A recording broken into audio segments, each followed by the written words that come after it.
All right, welcome to another retro stream.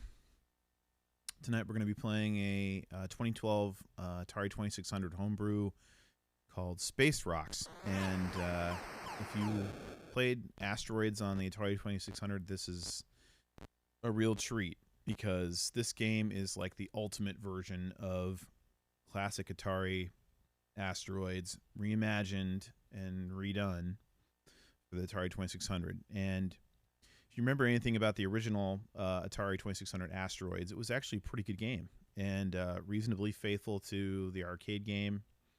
Yeah, I think it had a couple different modes that were kind of unique to the 2600 that were pretty cool. I think there was a cooperative mode, which I remember as a kid being excited to play with my father. The main thing I remember about it being different from the arcade was that like the asteroids looked kind of like giant, I don't know, colorful Lucky Charms marshmallows maybe. And one thing that's cool about Space Rocks, you can see there's a menu here in the demo. You can change the style around if you like. You can make it look like the solid kind of giant marshmallow asteroids, or you can go with more of the classic style, like the vectored graphics in the arcade. You can have color or not. You can have black and white like the arcade. You can change the difficulty around a little bit, which is cool. Even just having a menu at all in a 2600 game is actually pretty remarkable. So that's kind of nice. You can do two-player cooperative, or you can do competitive. You can change the option for what you do when you push back on the joystick to be shields or hyperspace or nothing. I actually really like having it be shields, which is a little bit more of a, I guess it's a Asteroids Deluxe option. You can have bonus lives or none. I'm actually going to take these off because we're just going to play as long as we can without getting extra lives. And you can turn the Magnamines off. The Magnamines are the same thing that's from Asteroids Deluxe. So we're going to make this a little bit more like kind of a classic Asteroids here, but with the color. You can make it different color or not. That's interesting. We want different color, I think. And we'll play it on normal for a little bit, and we'll just see how well we can do with a couple of guys and no bonus lives. Kind of like how we played Berserk last time we did Berserk. So anyway, this is Space Rocks by Spiceware, a 2012 homebrew for Atari 2600, available on AtariAge.com, where there are many other homebrews. And I highly recommend checking this one out if you love classic Atari Asteroids, and I do. I'm a big fan of that game, one of my all-time favorites. So let's go ahead and get started.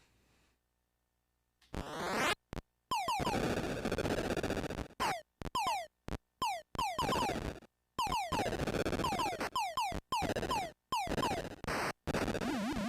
tried adjusting my video a little bit to make it a little bit better from the last stream.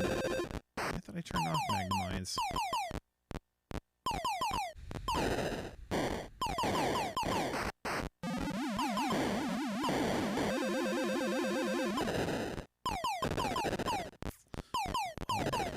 I'm just leaving it now, I guess.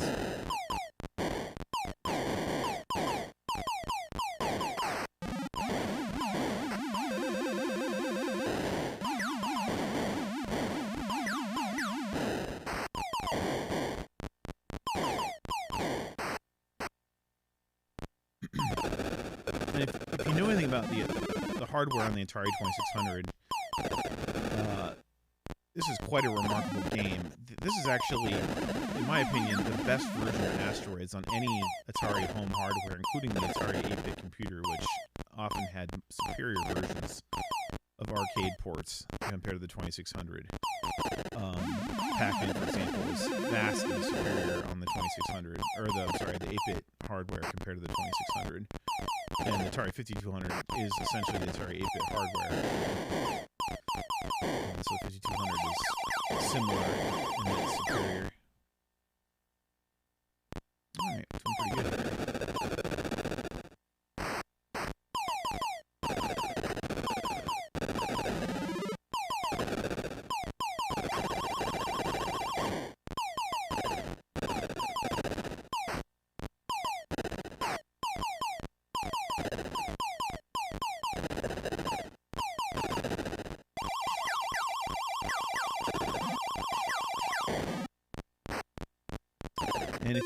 shields too long, you'll explode. So you can't use shields all the time. And as you use it, you can kind of hear the sound accelerating. And if it accelerates too much, you explode.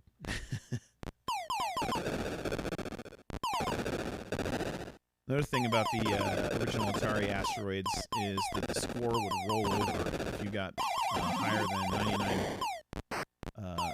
99,999. I think it would roll over, so you couldn't actually keep track if you had more than 1 million points. Or maybe it was 100,000 points. Yeah, something like that. Because it only tracked so many characters. And I think Space Rocks solves this problem. Pushing it there. One of the little secrets to doing well at Asteroids is staying in the middle.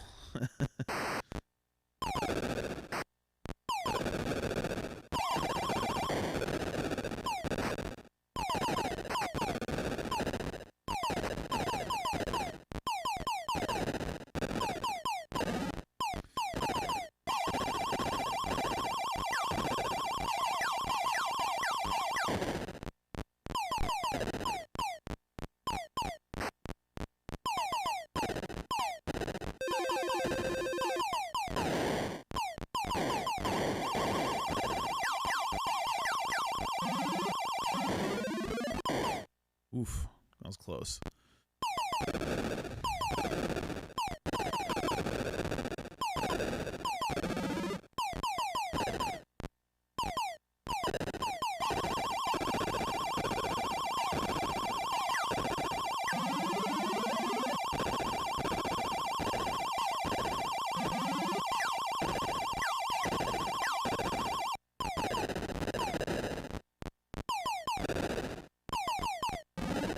I'm sure there's some purists out there who think my use of the shields makes it too easy.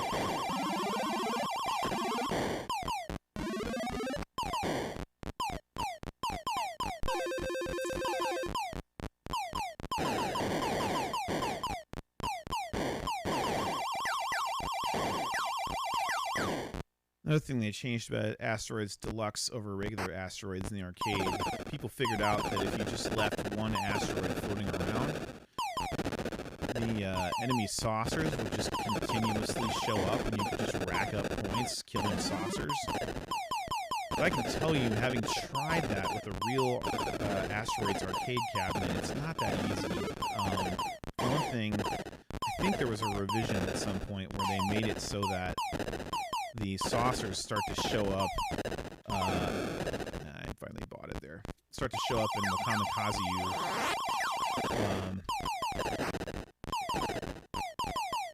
if you haven't advanced the level. Now, I can't say that for certain, but I think that's a thing that they did because, of course, they wanted people to spend as many quarters as possible playing Asteroids.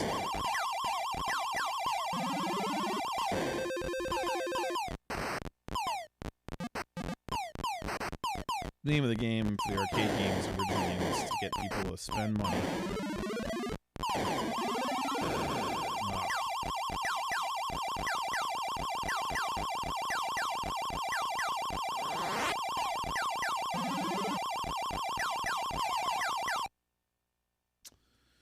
Yikes.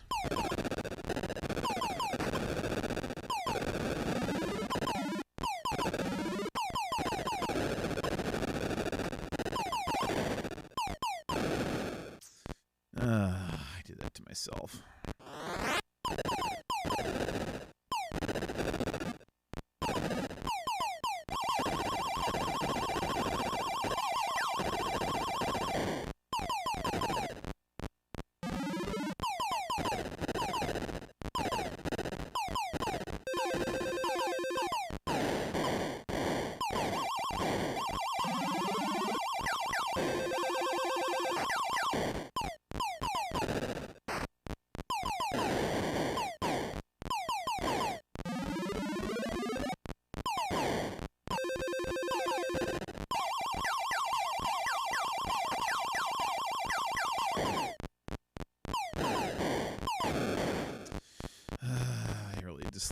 Magnamines. I guess that's a game over. We're going to turn the Magnamines off and try it again. Okay. Yeah, let's see. Options. Players 1. Okay. Good. That wasn't too bad. It will flip back to show you your score if you let the screen go back to the demo here. So if I only got to see my score for a second there, but if I let it sit here, it'll flip to the demo screen and show me the last high score that I had. So we'll check that. If we get a decent high score here. Oh man, that was miserable. Yeah, hi, Thooper. This actually is Space Rocks. It's a homebrew version of Asteroids. But don't say Asteroids. Call it Space Rocks.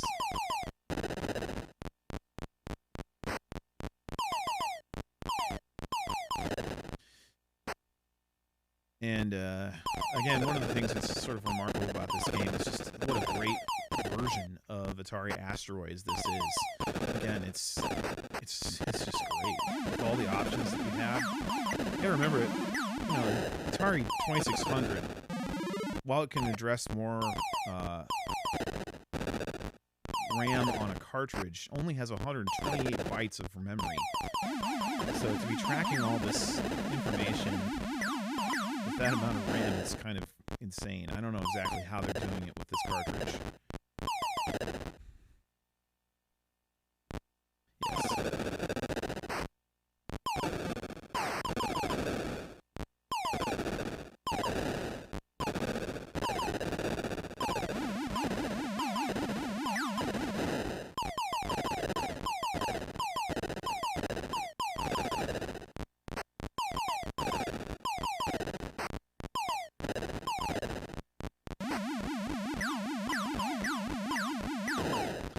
Interesting to know how the developer Spiceware crammed all of the capability of this cartridge into a 2600 game. I don't know. It kind of blows my mind, actually. Especially when you consider that the original Atari 2600 capabilities included the rendering of not even real sprites. We called them, like, missiles. And the limitations were in part because they wanted to save money on the hardware.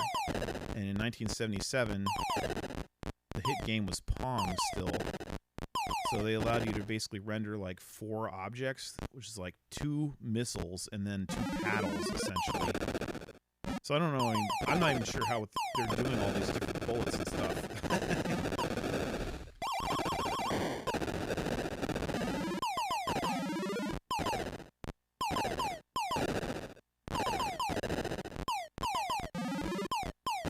Some real wizardry at work here.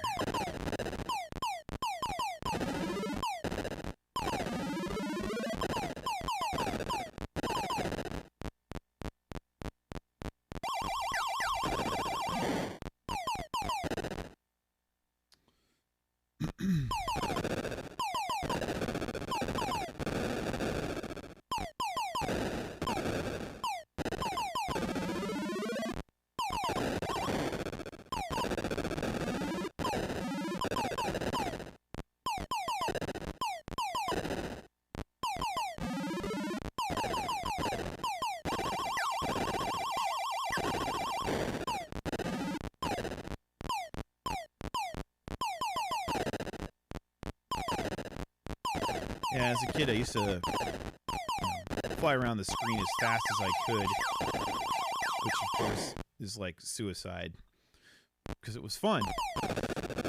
But if you really know anything about playing Asteroids well, you just want to sit in the middle. Give yourself as much space to react to what's going on around you. Oof. Lucky the shields there.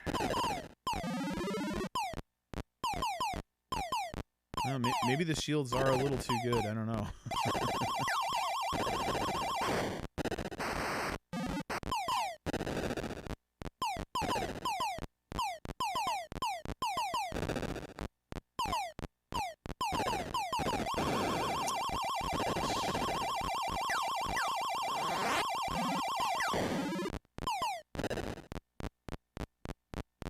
Yeah, thruster hyperspace. Probably right. Next time we play, we'll switch the shields back to hyperspace, because that's classic. Hyperspace is usually fairly deadly in classic asteroids as well. Maybe we'll turn off the color too and go full black and white vector style.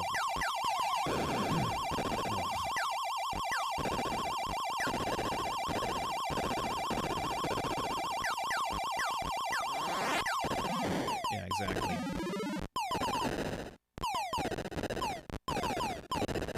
Jeez.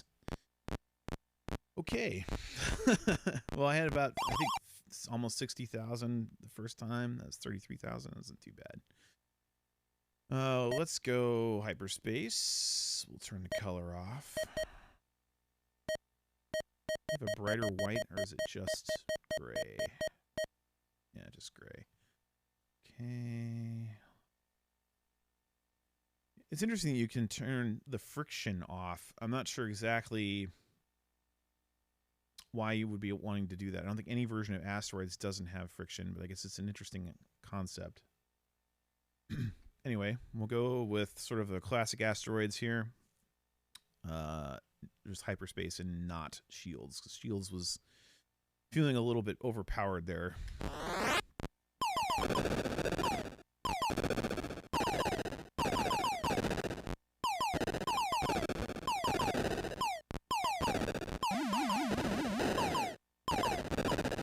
And I was talking before about the limitations of the 2600's hardware and the way it can render sprites. And the fact that this can do cooperative play with 2 ships is quite remarkable.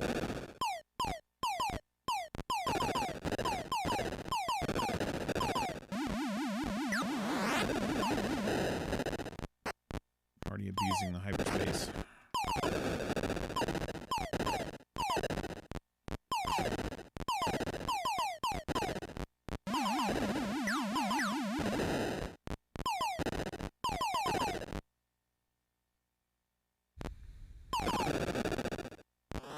I didn't need to do that. I did need to do that time. I didn't mean to do it that time.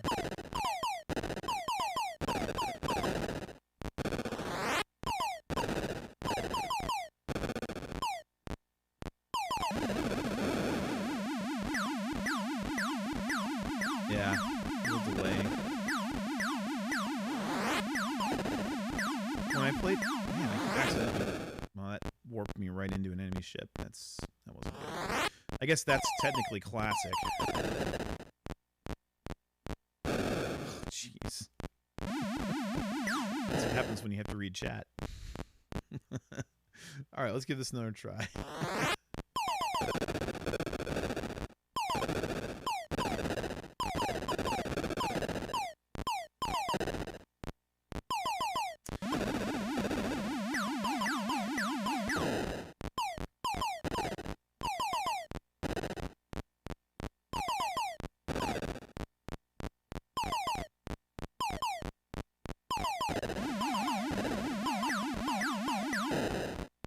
Another thing, as a kid, I only really played asteroids on the Atari home computer and the Atari 2600. Didn't really get to see it in the arcade that much, because by the time I was playing arcades in the early 80s, asteroids was already kind of old news.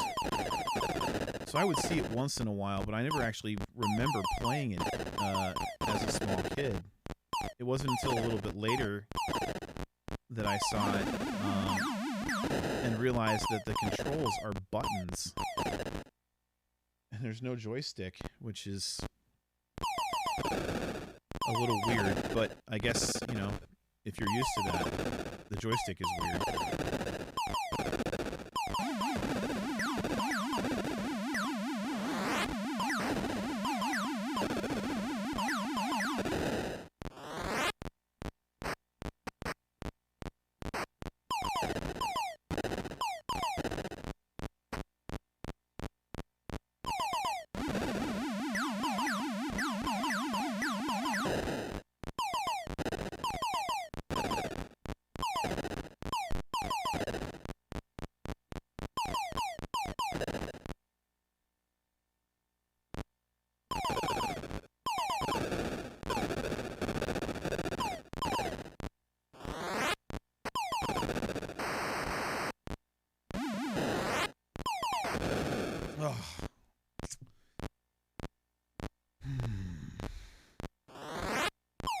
A little overzealous with the...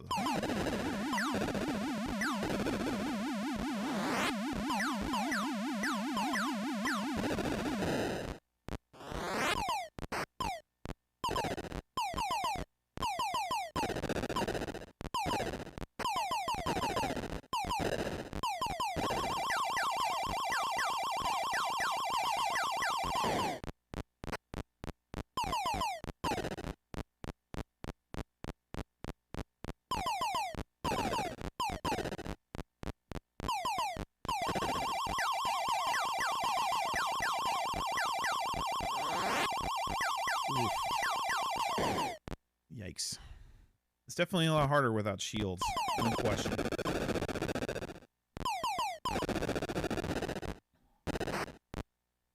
I did not mean to use this then.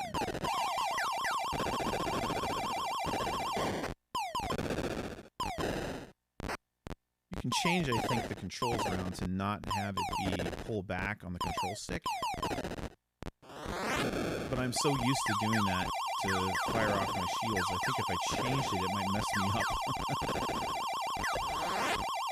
And I'm not sure, honestly, what the other option would be with the joystick.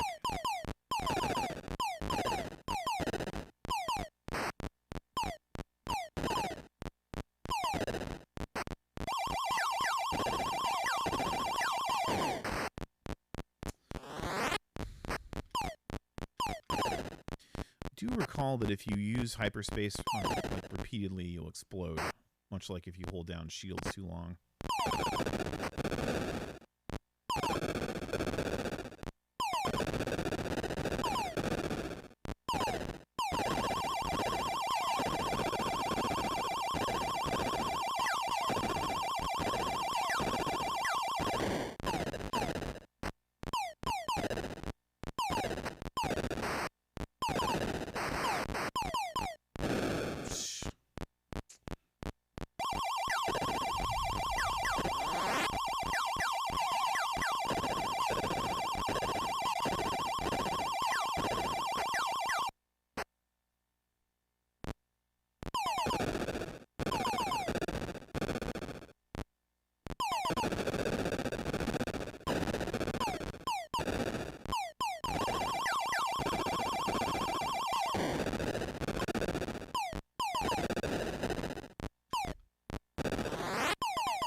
Most of this last ship.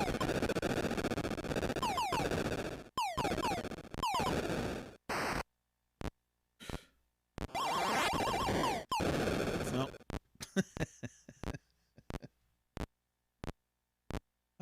Well, 32,000. That wasn't too bad.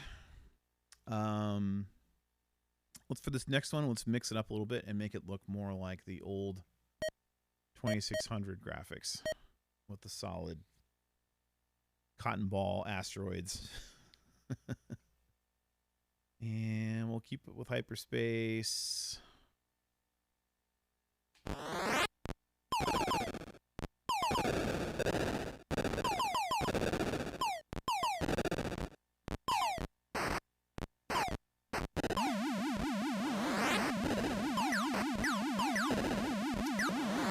I'm getting overzealous with my hyper warps. I don't know if I should call that a good reflex or a bad one.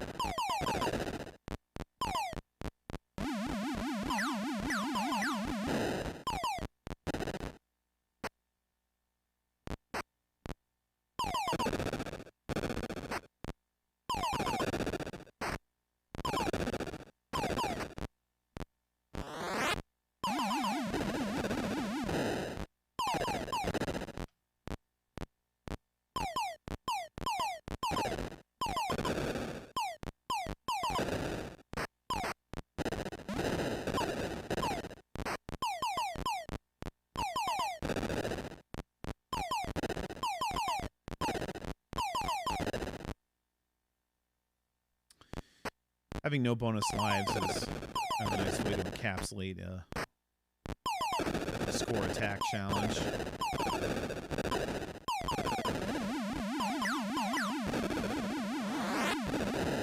I think that was a necessary hyper.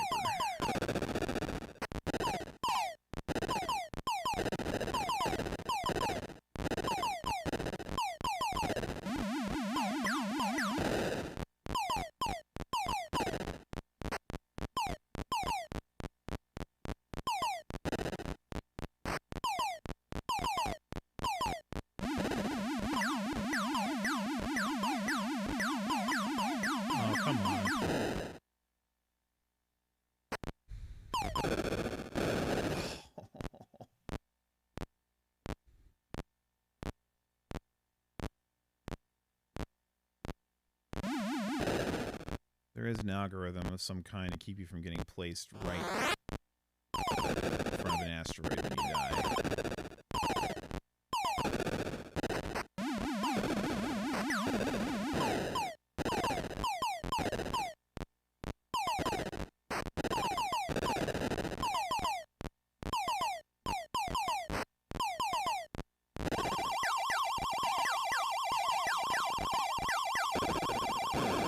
The original designer of Atari Asteroids is Ed Logg, and he also designed one of my other favorite arcade games, Gauntlet. And I watched him speak about how he designed Gauntlet, and in that discussion he talked a little bit about asteroids. And I guess when they were designing games, they had a game that was, I guess, similar to like a Space War type game that they were working on. And when they were testing it, the playtesters enjoyed shooting the like asteroids so much. Ed Logg was like, well, maybe we should just make a game out of that. And that's like, my understanding is how asteroids came to be. Oh, man, only 14,000. That was a miserable one. All right. Well, we've played here for almost half an hour, so I think what we're going to do is we're going to switch games. It was fun playing Space Rocks. I think the highest score we got with sort of harder difficulty was about 36,000, which isn't too bad. Again, this is sort of an amazing hardware pusher for the Atari 2600. So I think what we're going to do is maybe switch it to another... Well, actually, no. I think what we'll do is we'll switch to the TurboGrafx 16, and we'll try playing a little bit of Super Star Soldier, which has been a game we've been working on getting farther in for a little while. Anyway, thanks for tuning in for Atari 2600 Space Rocks, a really amazing homebrew of Atari Asteroids from 2012. I'll be back in a few minutes.